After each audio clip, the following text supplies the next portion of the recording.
Congregação do Senhor Jesus Cristo, o profeta Amós, ele foi enviado da parte do Senhor para anunciar uma mensagem de juízo, sobretudo ao reino de Israel. Os irmãos devem se lembrar que no contexto do profeta Amós havia duas nações. O povo de Deus, um só reino, experimentou uma divisão e havia o reino do norte, Israel, o reino do sul, Judá. E Amós mesmo, ele era do reino do sul, ele era de Judá, ele era de Tecoa, uma cidade de Judá, pastor por profissão, mas chamado pelo Senhor para assumir a função de profeta do Senhor, homem simples que lida com a terra, lida com gado, enviado para profetizar juízo contra Israel, a nação mais sofisticada, mais avançada, na capital sobretudo, onde havia a aristocracia da nação de Israel. Porém, antes de anunciar o seu juízo para a nação de Israel, nós vimos que ele começou, na exposição passada, o seu anúncio de juízo para as nações vizinhas. Ele começou falando do juízo como o juiz de toda a terra, Deus, o juiz de toda a terra, que haveria de julgar todas as nações, o mundo inteiro. Falou sobre o juízo contra a Síria, contra a Filístia, contra Edom, e agora também contra Judá, antes de falar contra Israel.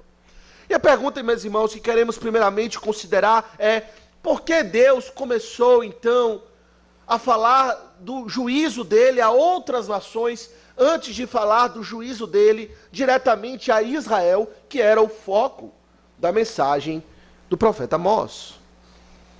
Podemos considerar aqui pelo menos três razões, e que já são para nós lições que podem ser aplicadas a nós. A primeira lição, meus irmãos, a primeira razão pela qual o profeta Amós anuncia o seu juízo a outras nações antes de falar a Israel, é para que aquele povo tivesse uma compreensão melhor, mais correta, mais ampliada de quem Deus é.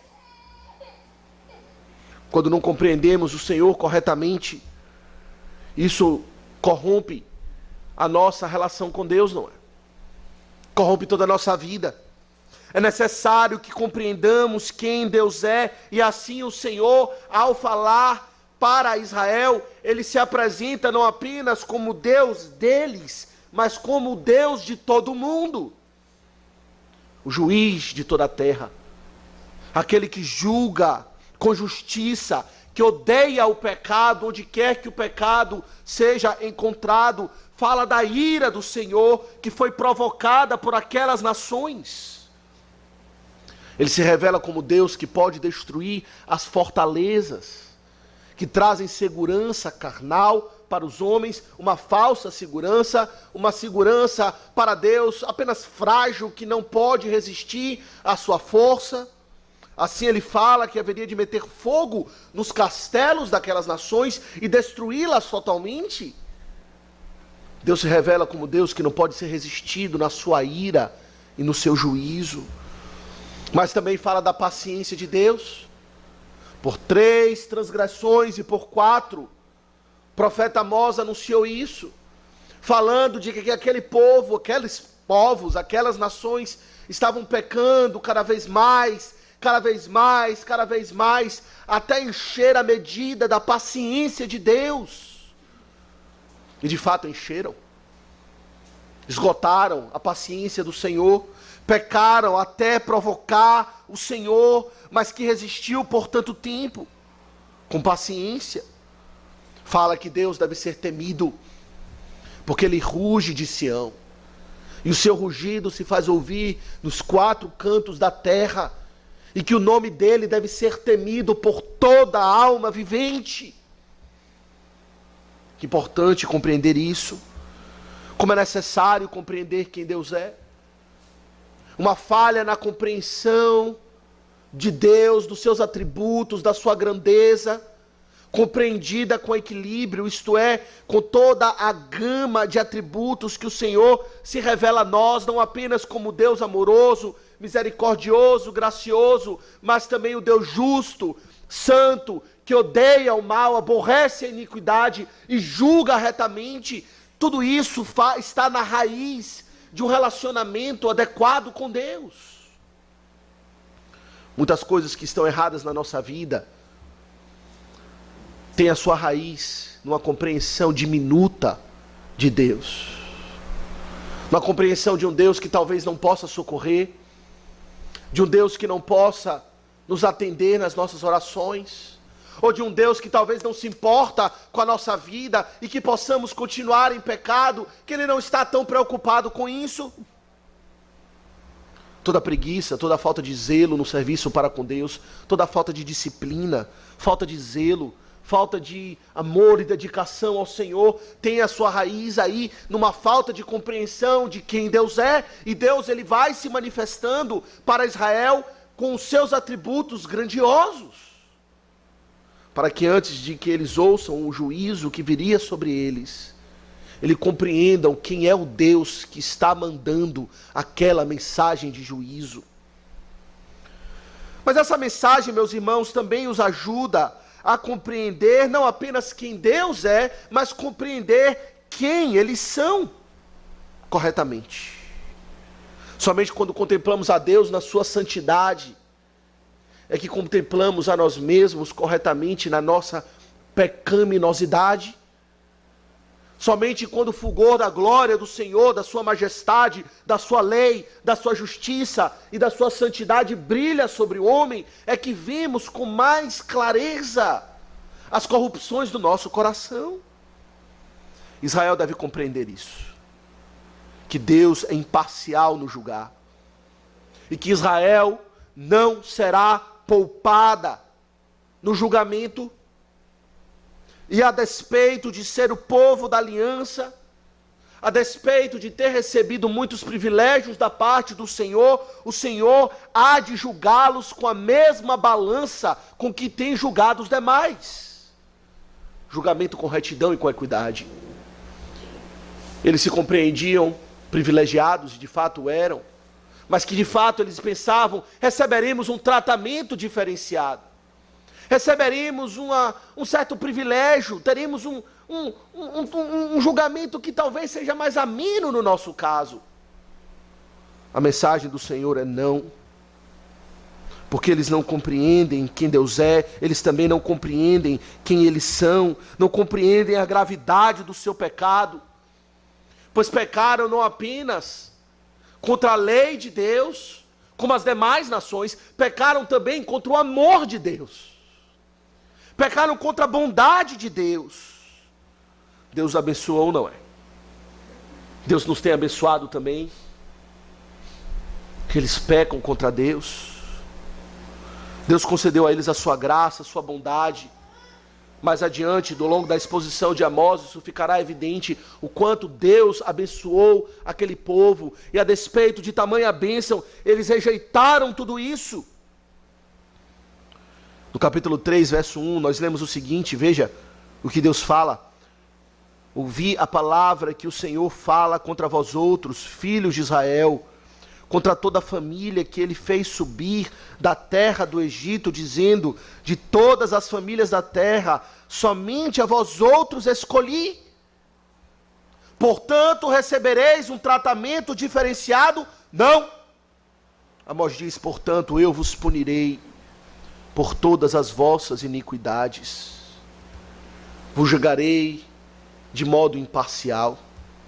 E é necessário que eles compreendessem isso, que eles tivessem um vislumbre de como Deus julga a todos, julgando as demais nações, e agora se voltando para eles, para que vissem a imparcialidade do Senhor, ao lidar com os pecados deles, que eles mesmos não enxergam. Quão diferente é o Senhor dos juízes e políticos humanos, não é? Dos governantes humanos, que julgam com parcialidade. Quando olhamos para a política, para o governo, para os juízes, magistrados, o que vemos é parcialidade. A grande máxima deles é aos amigos tudo, aos inimigos, os rigores da lei. Mas Deus não se apresenta assim. Ele se apresenta como juiz de toda a terra, que há de julgar o pecado do seu próprio povo, e o povo precisa compreender isso, e se enxergar, e compreender e avaliar a sua real condição. E o Senhor traz um vislumbre disso para eles aqui ao longo dessa exposição. Mas eles também precisam, meus irmãos, compreender em terceiro lugar, não apenas quem Deus é, não apenas quem eles são, mas compreender melhor as circunstâncias em que vivem, o contexto em que vivem. Os irmãos devem se lembrar, como falamos na introdução de Amós, que Israel e Judá, as duas nações, estavam vivendo um período de prosperidade sem precedentes. Apenas na época de Salomão houve tamanha riqueza, tamanha paz e tranquilidade, como naquele tempo que eles estavam vivendo e experimentando. Não havia guerras, não havia confusão, não havia paz, havia riquezas, eles estavam aproveitando dos prazeres dessa vida, descansando em camas de marfins, como leremos mais adiante, bebendo vinhos em jarras imensas, eram ricos, prósperos, e talvez eles pensassem, essas circunstâncias apontam para a realidade de que Deus é conosco, de que Deus é favorável para nós, para com a nossa situação. Se experimentamos tudo isso, é porque a boa mão de Deus está conosco. Mas o Senhor, meus irmãos, traz a sua mensagem sobre uma perspectiva que os fazem compreender que não é bem assim. O Senhor julga as nações, mas o Senhor julga o seu povo também. Pois as nações estavam em pecado, assim como eles estão em pecado também, e eles precisam compreender que prosperidade material não tem nada a ver com prosperidade espiritual. Que estar firme na fé não tem nada a ver com estar firme numa condição militar ou política ou qualquer outra circunstância. E o Senhor coloca isso para eles com grande clareza nessa exposição em Amós. Porém, meus irmãos, antes de se voltar para Israel, é interessante observar que Amós, em primeiro lugar, ele se volta para Judá. Depois de falar das nações inimigas, as nações vizinhas, antes de falar para Israel, Amós ele fala com Judá, a nação da qual ele vem. E por que ele faz isso? Talvez Amós fizesse isso para mostrar que também a sua profecia é sem parcialidade. Porque alguém poderia dizer: Amós, você está aqui falando das demais nações, está aqui falando de Israel, mas de teu próprio povo, Judá, volta para lá, profetiza contra eles você não fala nada. Mas Amós não faz isso. Em primeiro lugar, ele anuncia o pecado do seu próprio povo. Ele mostra as entranhas do pecado gravíssimo da sua própria nação, de onde ele vem, o qual ele ama. E para nós isso já traz lições importantes, não é? Nos mostra para nós onde deve estar a nossa lealdade. A lealdade de Amós estava não no seu país, não no seu reino, não em Judá, de onde ele vem, mas a sua lealdade estava com Deus e com a sua palavra. E se isso for necessário, que eu me volte contra a minha própria nação, apontando os pecados do meu próprio povo, da minha família, dos meus entes queridos, dos meus amigos, dos meus compatriotas, assim eu farei. Quantas vezes nós somos totalmente parciais, quando estamos a avaliar aqueles que nos são chegados. Compreendemos a palavra vem para nós, nos ensina o caminho da salvação, nos fala de Jesus Cristo, nos fala de o que era uma vida verdadeiramente cristã, uma vida verdadeiramente transformada pela graça. Compreendemos essa verdade. Quando chega o momento de aplicar essa verdade àqueles que estão próximos de nós, então começamos a relativizar as verdades de Deus, mostrando que a nossa lealdade está mais próxima aos nossos familiares, aos nossos filhos, aos nossos cônjuges, talvez aos nossos pais, do que a Deus. quando às vezes a verdade é muito clara e constrangedora de que os nossos entes queridos estão fora dos caminhos do Senhor. E Amós aqui ele fala do seu país. Em primeiro lugar, ele mostra que a sua lealdade está com Deus e não com o seu próprio povo. Por 3 transgressões de Judá e por 4, o meu próprio povo tem enchido também a medida da paciência do Senhor. Os meus familiares, os meus compatriotas, os meus queridos têm pecado contra Deus. E se não se arrependerem, experimentarão também o juízo severo do Senhor. Você tem essa clareza, eu lhe pergunto? Essa lealdade com o Senhor e com a sua palavra, acima da lealdade de familiares, parentes, pessoas chegadas, ao ponto de reconhecer que eles verdadeiramente sim estão debaixo do juízo do Senhor, pois estão fora de Cristo? Ou você relativiza as verdades de Deus quando elas serão aplicadas àqueles que são chegados a você? Amós não faz isso. Ele fala de Judá antes de falar de Israel. É como se ele tirasse primeiro a trave que está no próprio olho, antes de tirar o cisco que está na do próximo.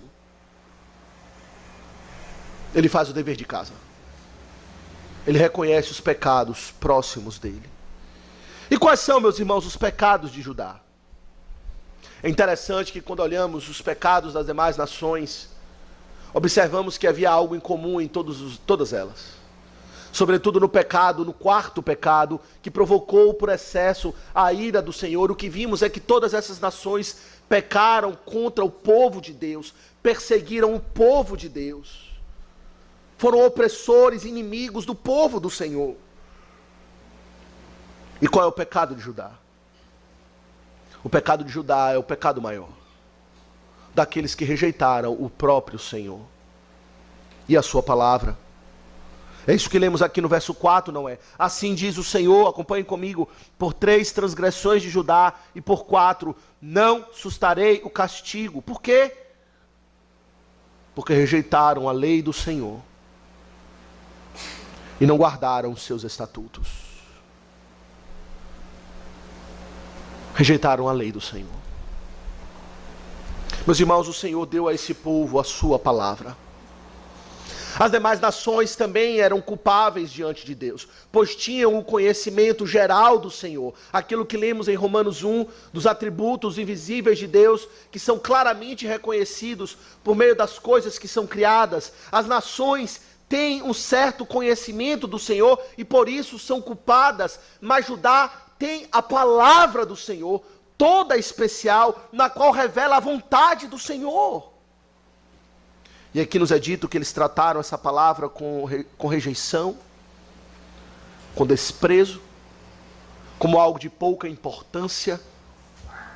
Abandonaram a palavra. E aqui, meus irmãos, o Senhor deu a sua lei. E, meus irmãos, precisamos compreender algo do privilégio que é isso. O Senhor revela, quando Ele fala conosco, nada pode ser mais especial do que Deus falar conosco. Um dos maiores sinais de juízo da parte de Deus é quando Ele se cala. É quando Ele para de falar. Quando Ele não se revela mais. E o Senhor se revelou àquela nação, Israel e Judá, ambas, mas aqui o foco está em Judá. O Senhor deu a eles a sua palavra, mostrando o que o Senhor odeia, o que o Senhor ama. Aquilo que o Senhor aceita, aquilo que o Senhor rejeita, mostrando quem Deus é, mas não apenas mandamentos. Quando olhamos assim, rejeitaram a sua lei. Precisamos entender que a palavra aqui, lei, se refere não apenas aos mandamentos da lei moral, mas é um termo que diz respeito a toda a palavra, a toda a revelação escrita, especialmente aqui a Torá, os 5 livros de Moisés, aqui chamados de a lei. E lá nós não temos apenas lei, não é? Lá nós temos também a graça. A palavra do Senhor que eles rejeitaram, eles estavam rejeitando promessas de salvação, rejeitando promessas a respeito do Messias, a respeito do Evangelho, a respeito do Senhor, da graça e da sua misericórdia. rejeitaram o conhecimento de Cristo, ao rejeitar a lei do Senhor. É isso que o Antigo Testamento fala, não é? Quando olhamos 1 Pedro no capítulo 1, o apóstolo nos fala que o Antigo Testamento diz respeito a Cristo. Esse era o tema central da lei. 1 Pedro 1, verso 10, nós lemos o seguinte: foi a respeito desta salvação, a salvação que há em Jesus, que os profetas indagaram e inquiriram, os quais profetizaram acerca da graça a vós outros destinada, investigando atentamente qual a ocasião ou quais as circunstâncias oportunas indicadas pelo Espírito de Cristo, que neles estava, ao dar de antemão testemunho sobre os sofrimentos referentes a Cristo e as glórias que os seguiriam. A lei falava dos sofrimentos de Cristo e das glórias que fluem da sua cruz do Calvário. E aquele povo, meus irmãos, rejeitou isso.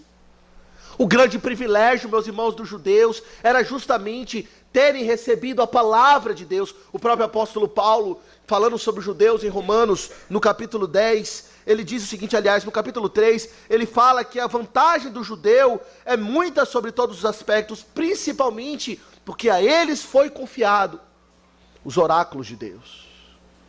O Senhor entregou a eles a sua palavra, os seus oráculos, aquilo que Ele fala foi dado a eles. E o que eles fizeram? Eles rejeitaram. Enquanto deveriam ter deleite na palavra de Deus, os crentes, meus irmãos verdadeiros do Antigo Testamento, eles tinham deleite na palavra de Deus. Assim é com Davi, não é? Quando ele fala, por exemplo, no Salmo 1, que tanto cantamos e conhecemos, que aquele que teme ao Senhor, que é o bem-aventurado, ele tem o seu prazer na lei do Senhor. Ele tem na lei do Senhor prazer, deleite, satisfação, alegria. E nessa lei ele medita dia e noite. Ele se entrega a esta lei. É interessante considerar quais são as ponderações de Davi quando ele medita na lei do Senhor. É interessante um estudo sobre os Salmos. Palmer Robertson, um autor muito conhecido, teólogo, que escreveu sobre o livro dos Salmos, ele aponta como alguns salmos no Antigo Testamento, do livro dos Salmos, a temática principal era a Torá, a lei do Senhor. Como o Salmo 1, como o Salmo 19 e outros salmos. A temática principal era a Torá, e associado a todo o salmo de Torá está um salmo messiânico. Logo em seguida. E é isso que temos no Salmo 1, não é? Ele tem o seu prazer na lei do Senhor. E o que nós vem logo em seguida no Salmo 2?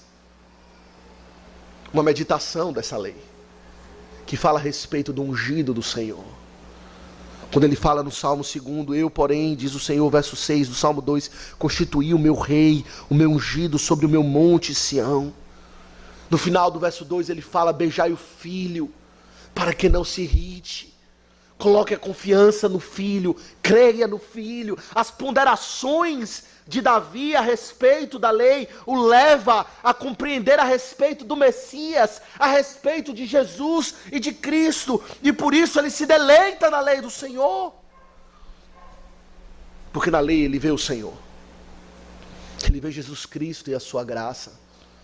E assim é, meus irmãos, com todo aquele que nasceu de novo. Como vimos pela manhã, em Romanos, aquele que de fato experimentou a operação do Espírito de vida, neles se cumpre o preceito da lei. Neles a lei passa a frutificar. Neles a lei passa a ter vida. Para com eles a lei é recebida agora como palavra de Deus. Essa é a experiência de todo aquele que nasceu de novo. Essa foi a minha experiência. Eu nasci num lar cristão. Pais crentes, tementes a Deus, piedosos. Trazido à igreja desde a minha infância. Mas, obviamente, que nasci com um coração corrompido. filho de Adão. E não tinha prazer na lei do Senhor. Eu lembro desde pequeno que eu fazia de tudo para não ir para a igreja à noite. Para dar um jeito, dar uma engalbelada nos meus pais, para de alguma maneira deixar eu ficar em casa.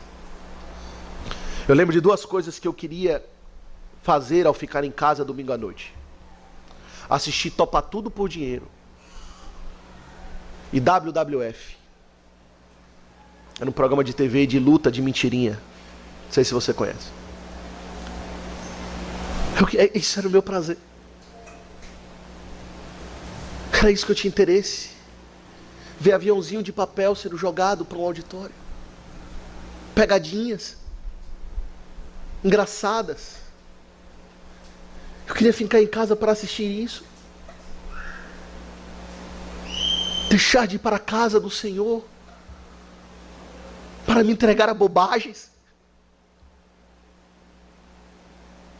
Mas à medida que cresci, o espírito da vida de fato operou no meu coração.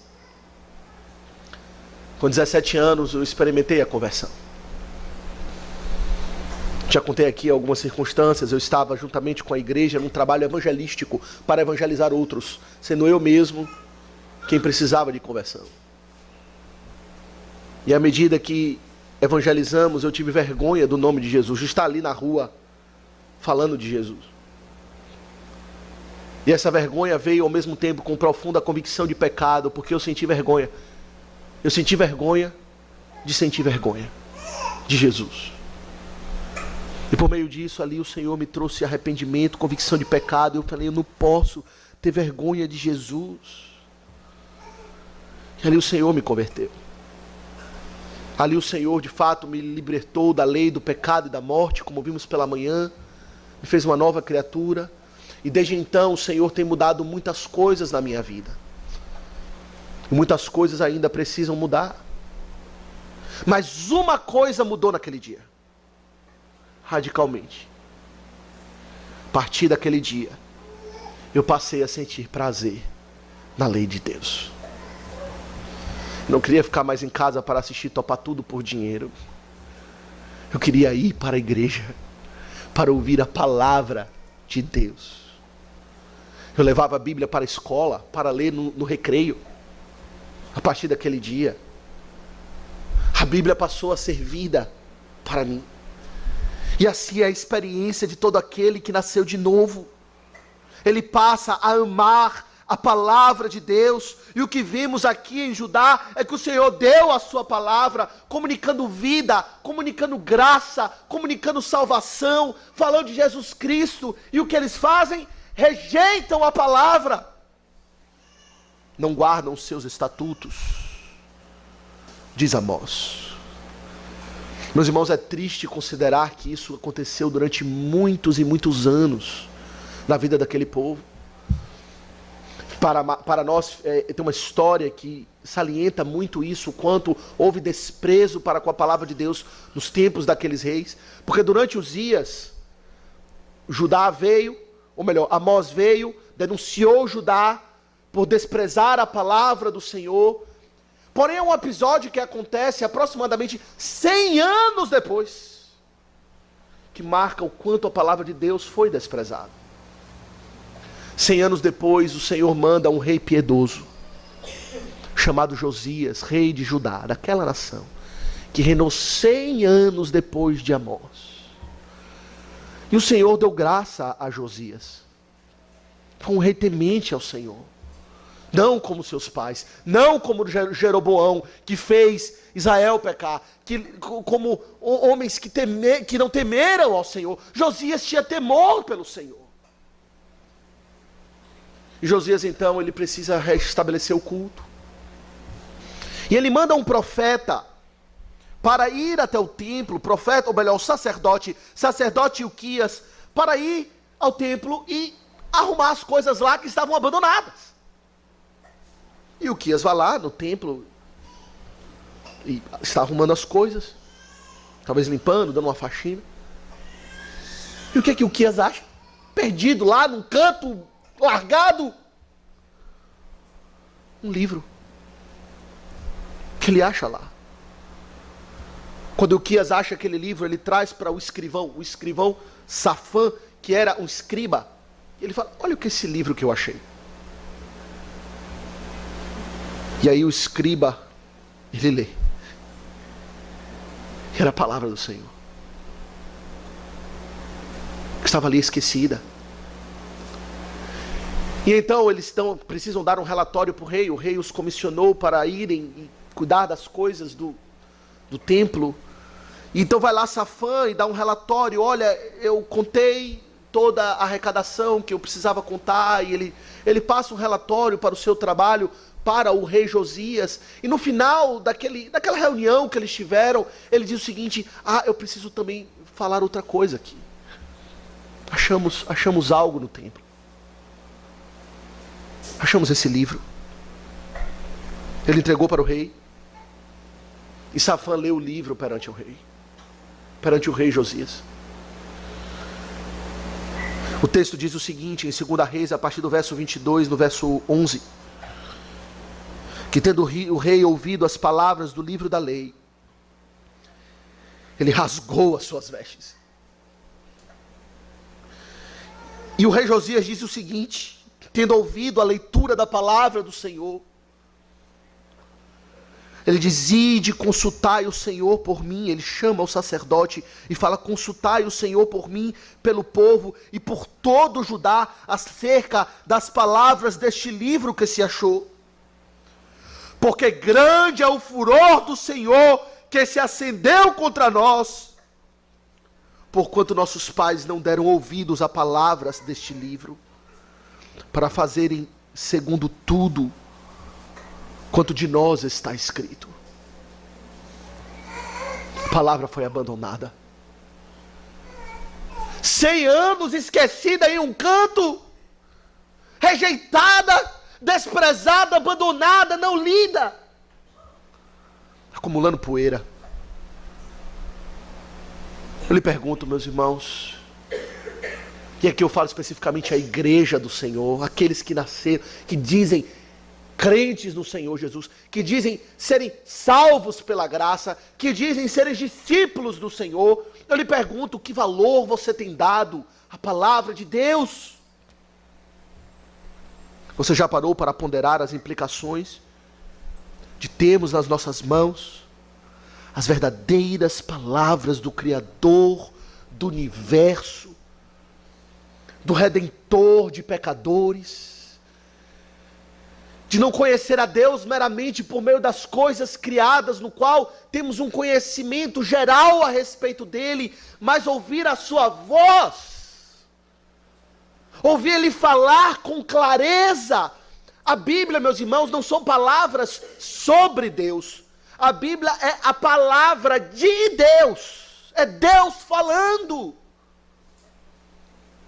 Como lemos em 1 Pedro, é o Espírito de Cristo que estava nos profetas, que os inspirou para escrever a vontade do Senhor. E quando lemos a palavra do Senhor, estamos lendo Deus falar conosco. Será que já paramos para ponderar a respeito do valor inestimável da palavra de Deus? O quanto ela vale? Quanto a palavra de Deus vale para você? Pelo que você trocaria a palavra? Ou melhor, pelo que você tem trocado a palavra? Ficar em casa para assistir Topa Tudo por dinheiro que nem existe mais? Futebol? Trabalho, riquezas? Pelo quê? O salmista, meus irmãos, ele nos fala do valor da palavra de Deus no Salmo 19. Salmo 19, verso 7, ele diz o seguinte: a lei do Senhor é perfeita. O que podemos chamar de perfeito nessa vida? O que pode ser propriamente chamado de perfeito, sem erros, nessa vida? O que nessa vida não tem alguma mancha, alguma mácula? O salmista diz, a lei do Senhor é perfeita. e restaura a alma. Ela opera na alma do homem. Ela é viva e eficaz. O testemunho do Senhor é fiel e dá sabedoria aos simples. Os preceitos do Senhor são retos e alegram o coração.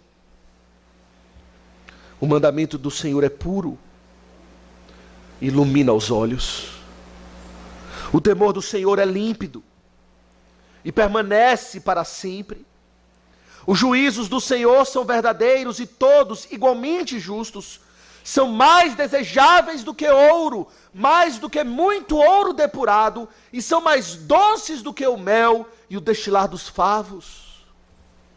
Além disso, por ele se admoesta o teu servo, em os guardar a grande recompensa. A palavra de Deus vale mais do que tudo. Vale mais do que absolutamente tudo. O Salmo 138 diz exatamente isso. Veja comigo o Salmo 138, verso 1 e 2. Salmo 138, o salmista diz o seguinte: render-te-ei graças, Senhor, de todo o meu coração. Na presença dos poderosos te cantarei louvores. Prostrar-me-ei para o teu santo templo e louvarei o teu nome. Por causa da tua misericórdia e da tua verdade. Por quê? Veja o que ele diz agora. Pois magnificaste acima de tudo o teu nome e a tua palavra. O nome do Senhor e a sua palavra está acima de todas as coisas, exaltada por Deus acima de tudo. Já paramos para ponderar isso?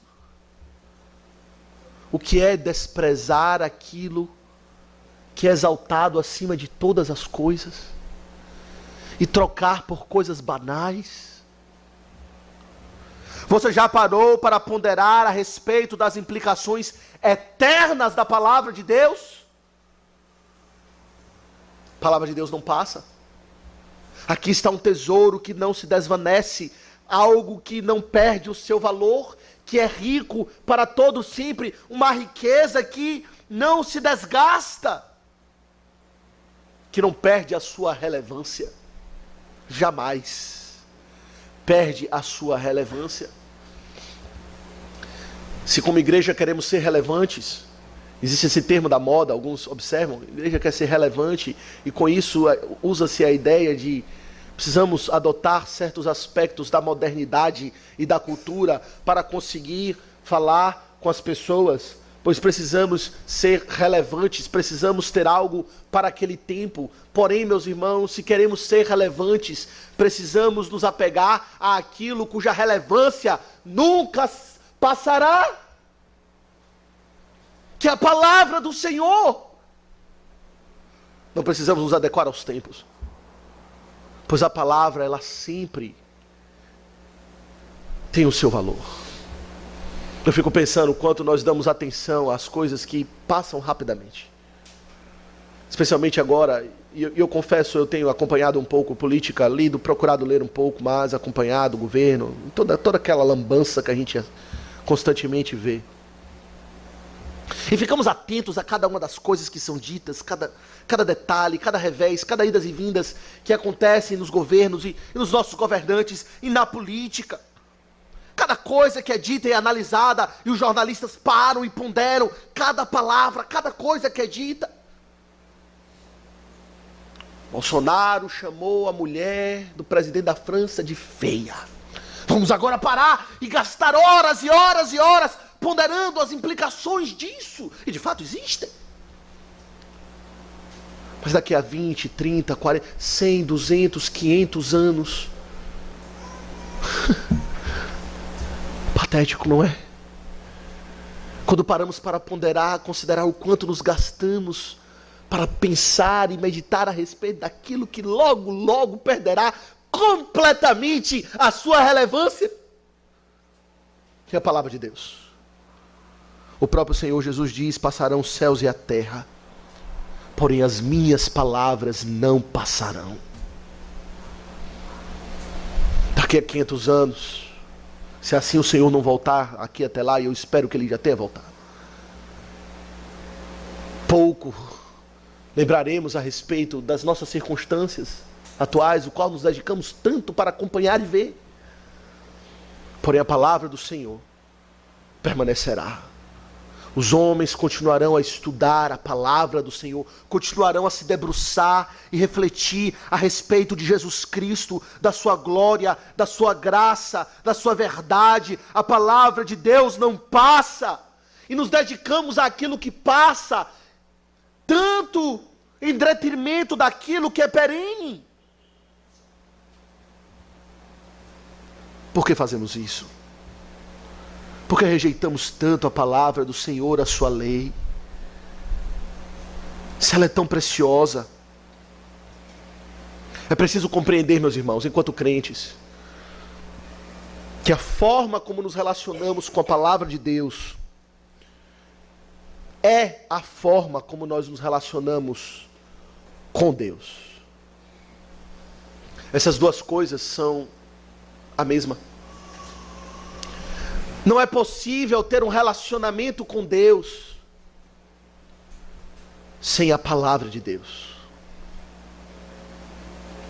Uma vez um amigo muito chegado me disse isso. Um amigo que foi muito próximo de mim durante o meu crescimento na igreja anterior, que cria no Evangelho, até se tornou um pregador do Evangelho, mas que depois abandonou o Evangelho.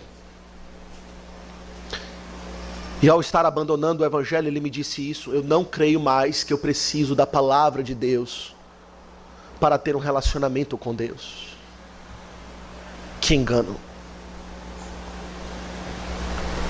Que engano poder considerar e imaginar que Deus e a sua palavra são coisas diferentes e que podemos supostamente acreditar no nosso coração que estamos muito bem com Deus, que nós e Deus estamos num relacionamento firme e saudável, enquanto estamos desprezando a palavra de Deus. Se você despreza a palavra de Deus, você está desprezando Deus.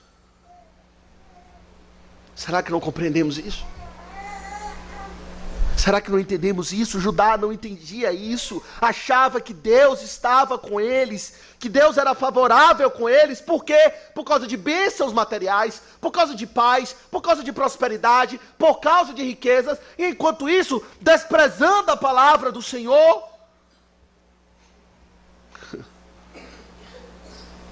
quão enganados eles estavam.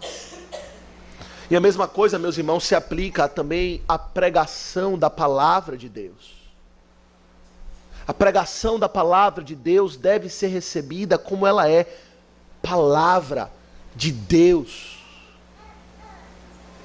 É isso que o apóstolo Paulo diz aos crentes da Tessalônica. Veja, em 1 Tessalonicenses capítulo 2, o apóstolo Paulo esteve lá pregando a palavra, ele anunciou a palavra, ele expôs a palavra. E ele louva aquela igreja por este detalhe. Observe, 1 Tessalonicenses 2,13. Veja o que ele diz. 1 Tessalonicenses 2, verso 13. Outra razão ainda temos nós para incessantemente dar graças a Deus. É que tendo vós recebido a palavra que de nós ouvistes, que é de Deus, acolhestes não como palavra de homens, e sim, como em verdade é, a palavra de Deus, a qual com efeito está operando eficazmente em vós, os que credes. Eles recebiam a palavra de Deus pregada a eles, como não palavra de homens, pela fidelidade da exposição, por estar pregando a palavra de Deus. E o próprio apóstolo Paulo, ele se colocava para ser examinado, não é? Ele fala dos crentes de Bereia, que julgaram a palavra de Paulo para ver se estava de conformidade com a palavra escrita e estando de conformidade, a palavra pregada deve ser recebida como ela é, palavra de Deus, ser recebida então na autoridade que ela tem, que é a autoridade da palavra de Deus. Será que ouvimos assim? A palavra pregada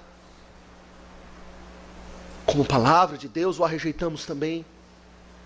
A tratamos como desprezível, como opcional, como algo a ser, se eu quero, eu obedeço, se não, eu não obedeço. Se vem da palavra, se é uma exposição fiel, devemos obedecê-la. Era assim que desprezavam Amós e os profetas do Senhor. Não gostavam da palavra deles, diziam: vou embora daqui, a gente não gosta, dá-nos palavras que nos agradem. Os profetas do Senhor eram rejeitados por causa disso.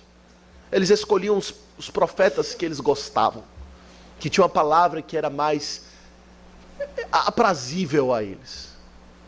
Isso não é novidade dos nossos tempos. Os profetas experimentaram isso. As suas palavras não eram recebidas como palavras de Deus, não apenas as palavras proféticas, mas as suas palavras enquanto pastores e pregadores da justiça, que eram. E assim deve ser. Devemos, meus irmãos, receber a palavra com avidez. Devemos ter amor pela palavra. Eu lhe pergunto, que relacionamento você tem com Deus por meio de sua palavra? Ela está esquecida? Um quarto escuro?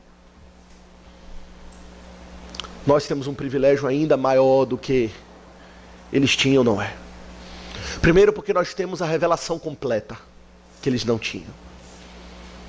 Nós temos o cânon fechado. Nós temos toda a vontade de Deus revelada a nosso dispor. Não apenas os 5 livros de Moisés, não apenas o Antigo Testamento, a lei e os profetas, como assim é chamado, mas nós temos toda a palavra, nós temos o texto que fala do nome de Jesus, nós conhecemos o seu nome, é Jesus, está aqui. Toda explicação do que significou a obra de Cristo, dos evangelhos, explicada a nós nas cartas dos apóstolos, nós temos a revelação completa. E talvez um privilégio ainda grande que nós temos, específico, não apenas da nova dispensação, mas da modernidade. Nós temos a palavra de Deus a qualquer momento. Aqui. Todas as versões do português, da Bíblia em português, eu tenho aqui. E você também. Quantas Bíblias você tem na sua casa? De papel.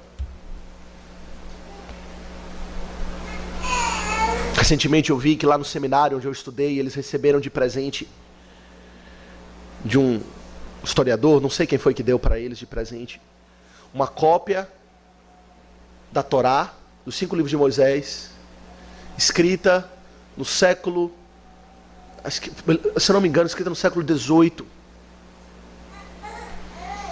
Um rolo imenso só dos 5 primeiros livros. Certamente não tinha facilidade que eles tinham, não é? Que nós temos, não é? Para ter acesso à palavra. Percebe que o desprezo que nós temos para com a palavra hoje é maior do que, é mais grave do que o desprezo que eles tinham para com a palavra? Que muito é dado, muito é cobrado. Judá recebeu muito. Nós recebemos muito mais. Maior e mais severo será o juízo sobre nós. Meus irmãos, eles rejeitaram a palavra. Qual foi o resultado? Veja aqui. Abraçaram a mentira e a idolatria. É isso que temos aqui. Veja o verso 4. Assim diz o Senhor: por 3 transgressões de Judá e por 4 não sustarei o castigo, porque rejeitaram a lei do Senhor e não guardaram os seus estatutos. Antes, veja, as suas próprias mentiras os enganaram, e após ela andaram seus pais. Meus irmãos, quando o homem não dá crédito à verdade, necessariamente significa que ele está dando crédito à mentira e ao engano. Não existe neutralidade. Não existe você dizer, tudo bem, eu ainda preciso melhorar e dar mais valor ao Senhor, mas também eu estou aqui meio que em cima do muro. Não! Se você não está se você tem rejeitado a palavra de Deus, é porque necessariamente na sua vida você tem abraçado mentiras, o qual você tem dado mais crédito a elas, dado mais confiança, dado mais ouvidos às mentiras, que enganam o homem, que ludibriam o homem, que o seduzem para ir por um caminho de morte enganoso, do que o caminho da verdade. Aqui, meus irmãos, é o caminho da idolatria, claramente. As mentiras que eles abraçaram, que os enganaram, que os pais deles andaram, é idolatria. Deram mais crédito a falsos deuses que não têm boca para falar, que não têm ouvidos para ouvir as orações, que são inertes na capacidade de socorrer o seu povo. Deram mais crédito àquilo que não vale nada do que aquilo que tudo vale. E um homem é assim, não é? Ele tem essa tendência a dar crédito à mentira. É interessante compreender que, observar, constatar, isso é um fato notório, que as igrejas que se apegam, fazem aquele compromisso com a verdade de Deus e dizer, não tenho mais nada a pregar, senão Jesus Cristo, este crucificado, de estar apegado à palavra do Senhor escrita, via de regra, são igrejas diminutas, e as igrejas que anunciam as mentiras enganosas, que não libertam os homens, estão assim, abarrotadas. Mas largo é o caminho que conduz para a perdição, diz o Senhor. Largo é o caminho que agrada aos homens, por dar mais crédito à mentira do que à verdade do Senhor. Mas não pense você que eles dão mais crédito à mentira do que à verdade por ignorância. Alguém poderia dizer, é por ignorância, é porque ainda não ouviu a verdade, é porque ainda não conheceu a verdade. E aí talvez, se eles conhecessem a verdade, eles dariam crédito. Alguns sim, aqueles que são do Senhor, os seus eleitos, quando ouvem a verdade, eles ouvem a voz do bom pastor, e ele diz, aqui é o Cristo falando, aqui é a verdade. Vão e seguem, realmente. Mas a maioria, quando ouve a verdade, rejeita a verdade, não é porque, pense você que é por ignorância, não. É por rebeldia. É porque preferem a mentira. Há duas passagens claras que falam sobre isso para nós. Primeiro é Romanos, veja, Romanos 1.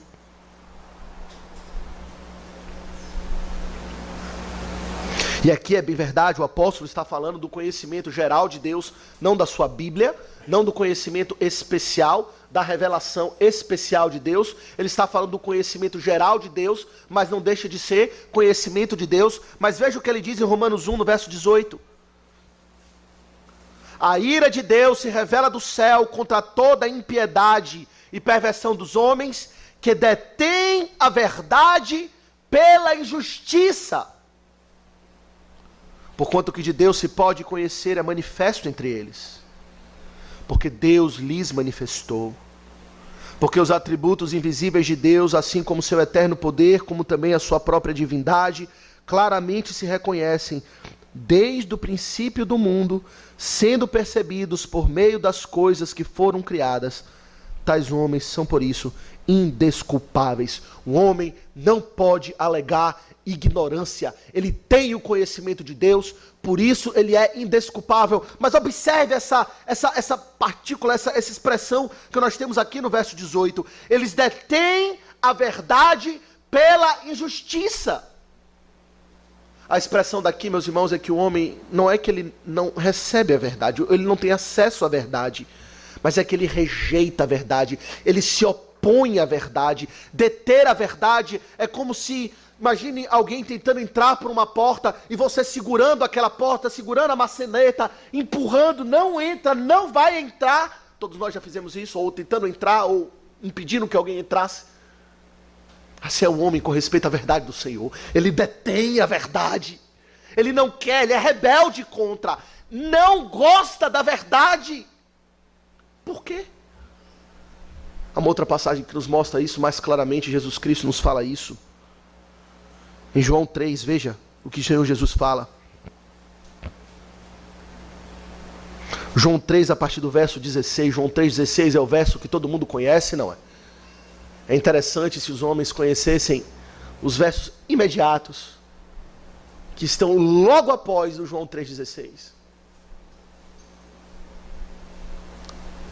Veja o que o Senhor diz a partir do João 3,16. Porque Deus amou o mundo de tal maneira que deu o seu Filho unigênito para que todo que nele crê não pereça, mas tenha a vida eterna. Esta é a verdade.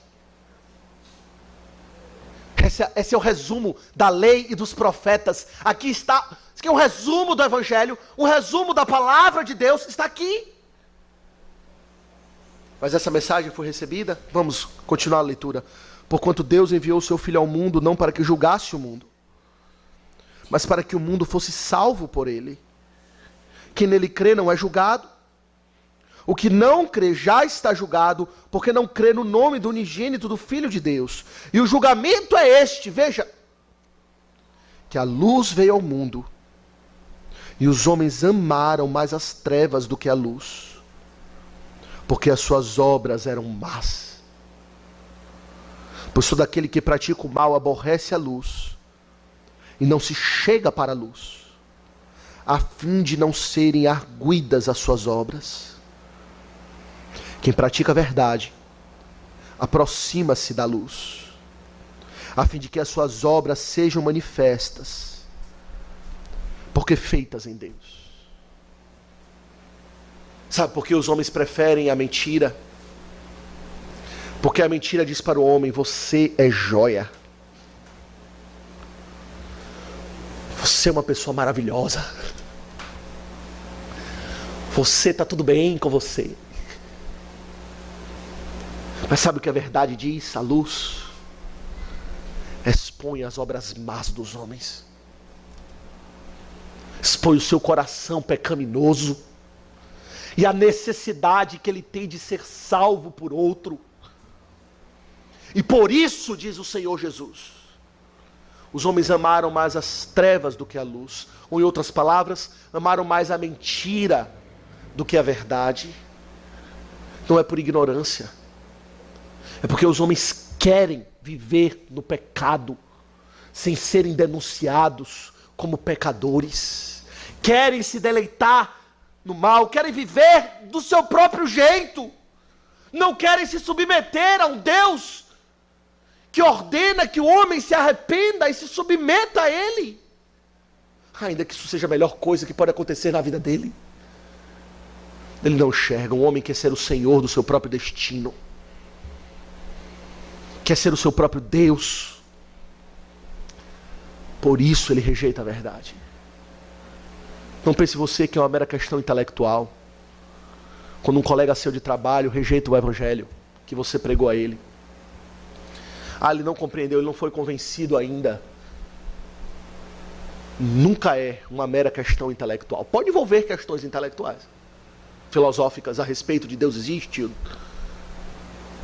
Mas na raiz de tudo, é uma questão espiritual e moral no coração do homem. Ele tem apego à mentira e às trevas, porque as suas obras são más. E é isso que Amós irá fazer. Veremos ao longo da exposição, ele irá denunciar as más obras daquele povo. E eles rejeitam, não querem, falam: Amós, vai para lá com essa palavra infeliz. Porque não querem a verdade que os condena. Ainda que junto com essa verdade vem a mensagem que diz: agora, pois, nenhuma condenação há para os que estão em Cristo Jesus.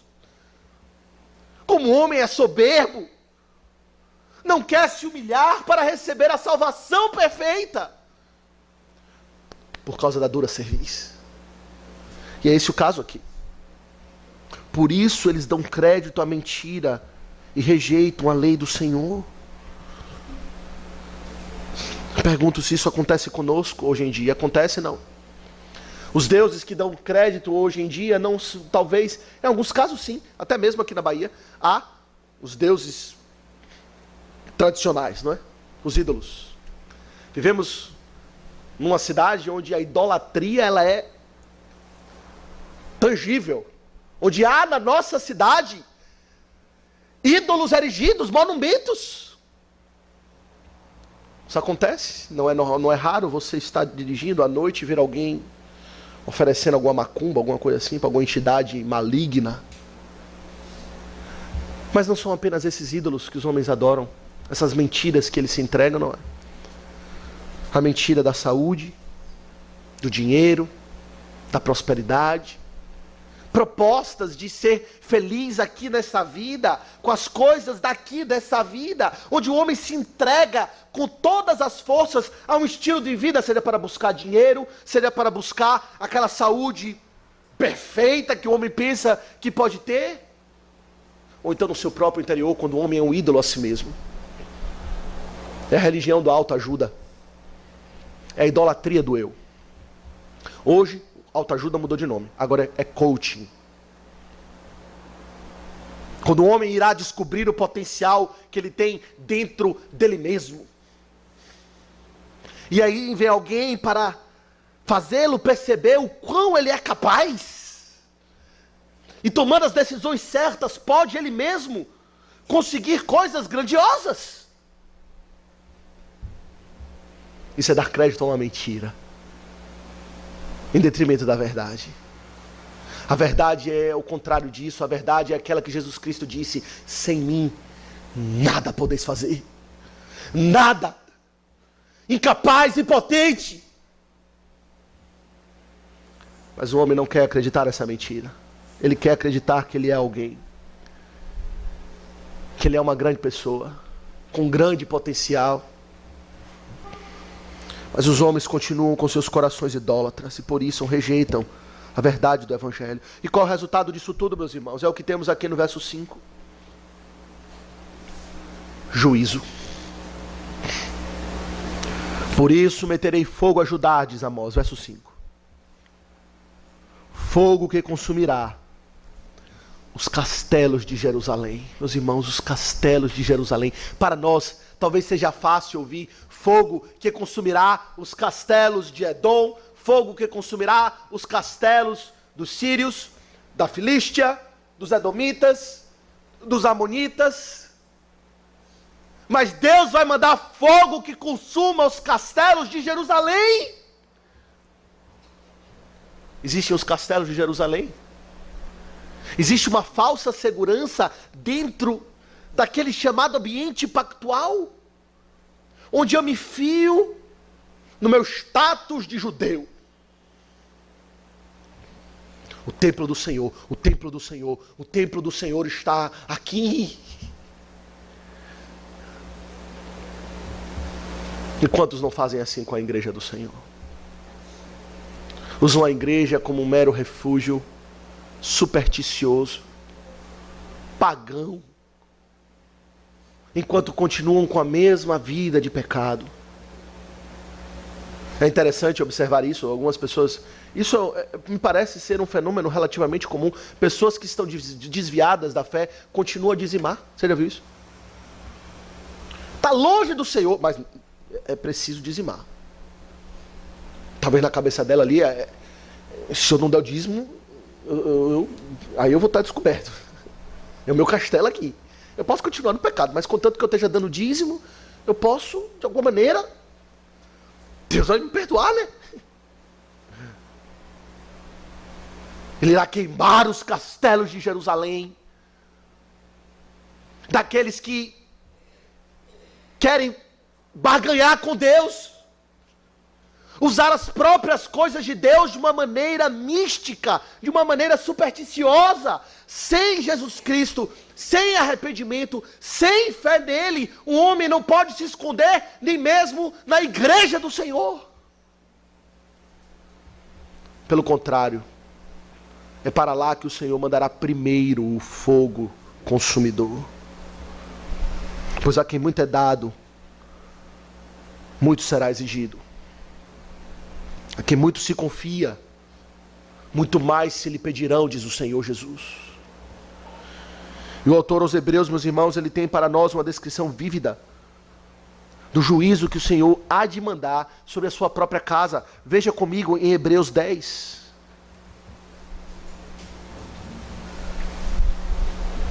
A partir do verso de número 26.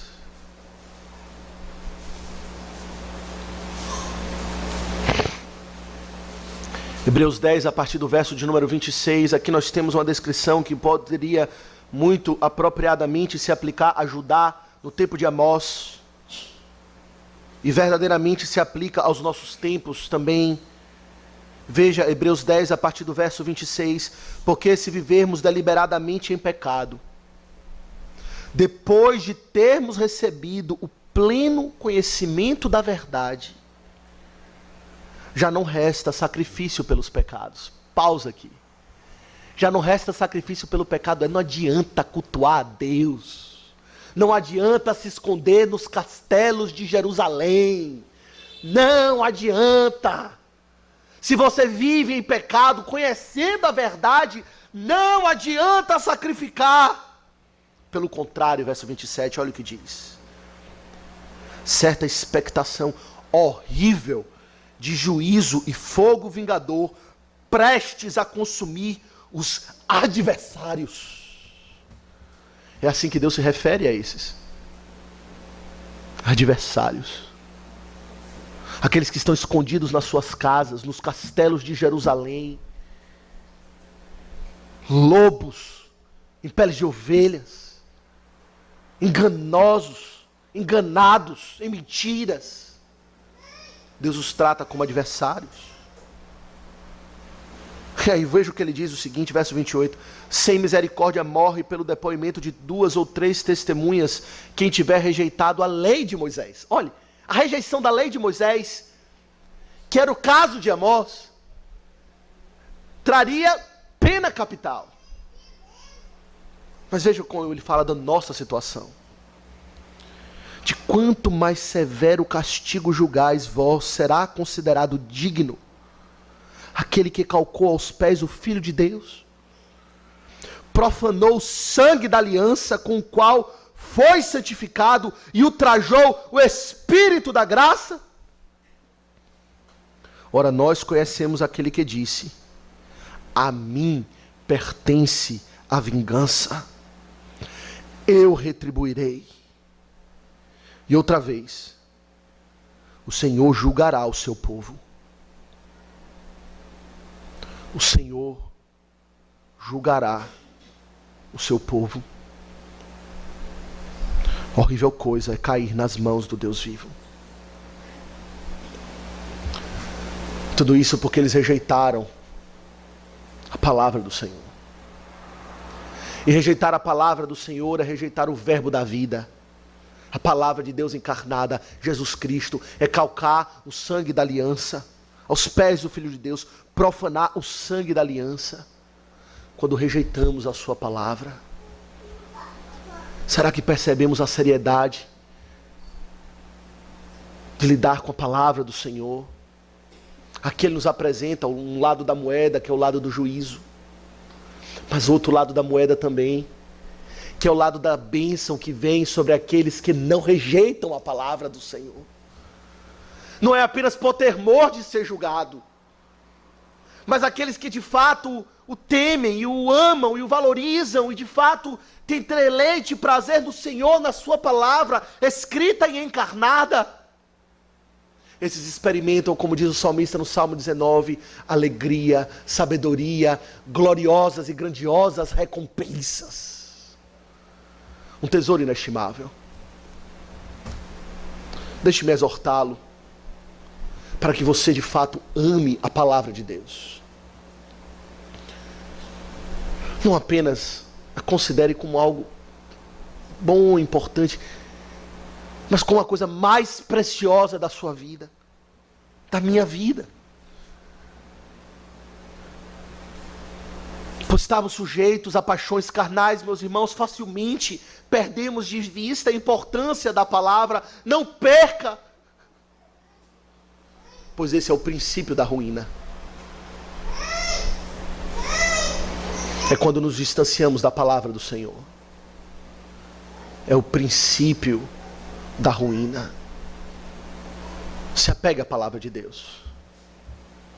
Ame a palavra de Deus. Leia, estude a palavra de Deus. Faça como os profetas. Inquira, investiga, pergunte, compreenda as ocasiões e os significados e as implicações. Se debruce diante da palavra de Deus. Eu sei que o tempo é corrido. Há muita dificuldade às vezes durante a semana. Como irei fazer isso, pastor? É possível sim. Se priorizarmos, é possível sim. Temos tempo para outras coisas que são banais durante a semana. Não teremos tempo para a palavra do Senhor. E sobretudo no dia do Senhor, que é um dia que Ele lhe dá para isso. Eu me pergunto, de manhã a igreja estava cheia. Cadê? Talvez um ou outro não pôde vir, tudo bem, a gente sabe. Cadê o resto? Por que não veio? Estão aonde? A palavra aqui sendo pregada, sendo anunciada, estão aonde?